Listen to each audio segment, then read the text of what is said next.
Dear DeFi, there's some stuff we got to talk about. We got to talk about some stuff.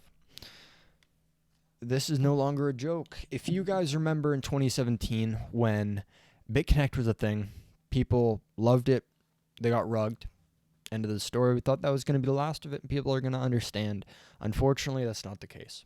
And a very big trend I've seen within crypto recently are these 1.5% to 3% a day returns, ROI, right?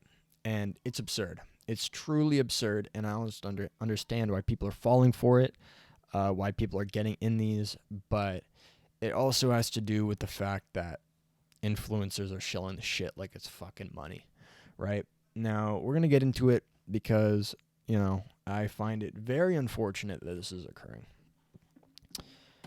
Big boy Bitconnect. So this was a very popular project in 2017. It was a pretty much a project that told you you're going to make 1.5% a day. What happened to it after they rugged the shit out of it? Everyone lost their money. And how did it grow, might you ask, if you guys don't know too much about it. Bitconnect was a project that, told people 1% a day. And the way that they got people is they paid these influencers and got these referral links for influencers to shill the shit out of the project, tell them, hey, this is a beautiful thing. You'll make money if you shill this project to other people. And what happened?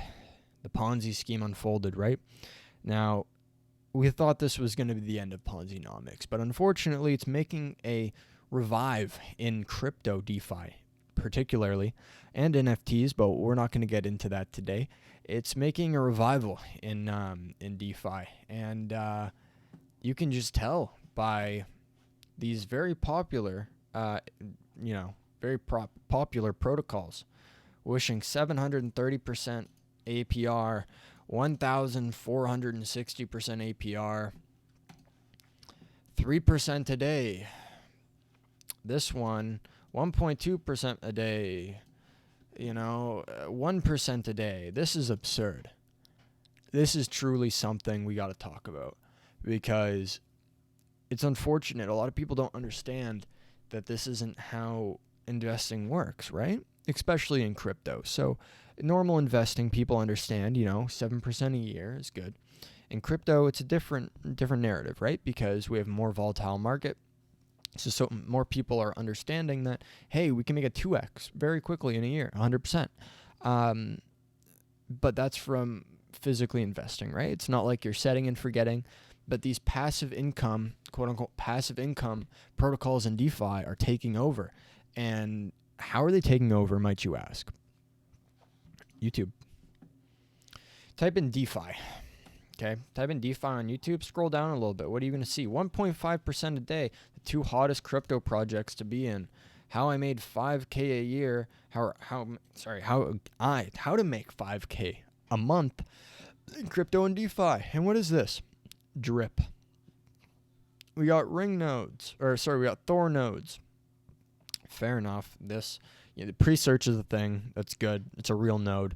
5%, you got, it's crazy, it's absolutely absurd that people believe these type of things. And so we're going to get into it on why these are not sustainable projects and how to know if one of these projects that you're looking into is not sustainable.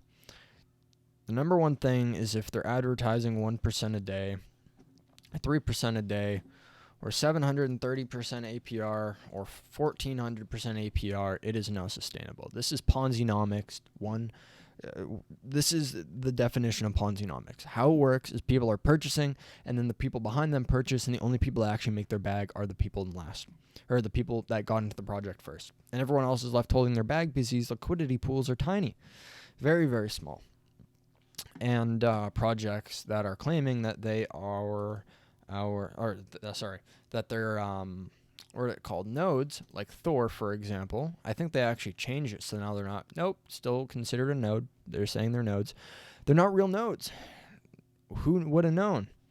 These node projects like Crow nodes, Thor nodes, Strong nodes, any of these nodes that are telling you you're going to make 1 to 3% a day are all bullshit, right? They slapped the word node on it because it's a buzzword, and the actual word for node is something that is used in proof of stake in order to verify and validate transactions. Right? So they slapped this node on it, but really these projects that are telling you 1.3% per day, okay, are the exact same thing as something like this, right? Or something like this, drip, telling you it's 1% a day, but instead it's being masked a little bit and being presented as nodes. It's very unfortunate. And the thing with these, right, is you don't get your principal back, especially with these nodes, right? These fake nodes. You put your money into it, you purchase the coin, and then you purchase a node with that coin, or node in quotations. You don't get that money back, but you get this node that is wishing you 1.3% a day.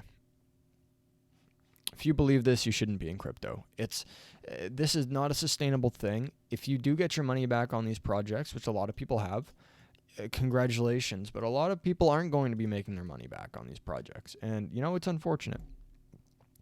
So my issue with DeFi is this narrative that these 1% a day gains are possible, right? It's not sustainable. You'll get your money taken so fast. These contracts, these smart contracts, are just cookie cutters of another contract. Literally, they're all just hard forks or forks of projects. Drip was a hard fork of what was that project that rugged recently? Or sorry, no, Thor is a hard fork of a node project that rugged not too long ago. And and you know what? All thanks to these people. So let's search up nodes, crypto nodes, right? Now, I'm just going to give people the benefit of the doubt and say that they don't know what the hell they're talking about. Because this guy right here, great guy, I really like him. But these nodes that are telling you 365% a day or a year, so on and so forth, all bukkake, Vaporfy, bukkake, crow nodes, bukkake, definitely not the right word I should be saying here, but you know what I mean? So I'm not here to bash on any influencers here or any YouTubers or anyone in the crypto space, but I think as a whole, the influencer space needs to be more transparent, right? You making bank off of your referrals, good for you. At least let people know, and don't just say this isn't financial advice, because everyone knows that you're saying that to cover your ass. But you need to actually be transparent and say, this is not a sustainable project. And a lot of people aren't saying that. They're hyping these projects up like it's a godsend. And a lot of people are getting absolutely wrecked, So that's my 2 cents on that. The second thing I'm going to touch on very, very fast. Robinhood got in trouble for gamifying investing. They had to change their app in order to make it so they didn't, try to gamify investing and gambling. What's this? Now, I am all for play to earn and play or free to play crypto games, but DeFi Kingdoms, and I use DeFi Kingdoms, I won't lie to you, but this is a prime example of it's not a game. It's literally not a game. It's a DeFi game built on the blockchain. This isn't a DeFi game. This is a game or a game. This is a DeFi protocol which allows you to stake, use a liquidity pool, and so on and so forth. And, NFTs. There's no game aspect to this. This is just a gamified DeFi protocol that allows you to do all the stuff that any other protocol would let you do. And this is really bad because you're actively advertising investing as a game, but realistically everyone in the crypto space, I hope, the main goal is to help people and get them to understand how, to invest, because this is an introduction to a lot of people when it comes to investing, especially young people, and they're not financially literate yet, so they'll fall for this shit, they'll lose a lot of money, and then they'll lose their shit. So I feel like we need to stop gamifying investing because it's a really slippery slope. Anyway, that's going to be it for today. This is like more so of a rant video. I hope you guys don't do your own research before hopping in projects. 100%. Don't be listening to these like influencers. I'm not going to say any names because it's not my place, and I'm not trying to put anyone down. But make sure you're always doing your own research. Don't be looking into these projects that are telling you this and telling you this. If you get in a project early, congratulations. If you end up wanting to hop in one of these, get your principal out as much as fast as possible, and then get the fuck out of the project, because eventually it's going to implode on itself. We've seen this already, and of course these are really high risk options. So be wary about it. And yeah, DeFi do better. You guys need to fix your shit, because sooner or later people are going to lose all trust in decentralized finance, because it's not decentralized finance anymore. It's how can I make the best Ponzi scheme in order to rug a shit ton of money from people, or take 10% of transactions, and then when the liquidity pool goes to zero, I run away with the money. So anyway, I hope you guys have a good day. Yeah, take it easy, everyone. Peace.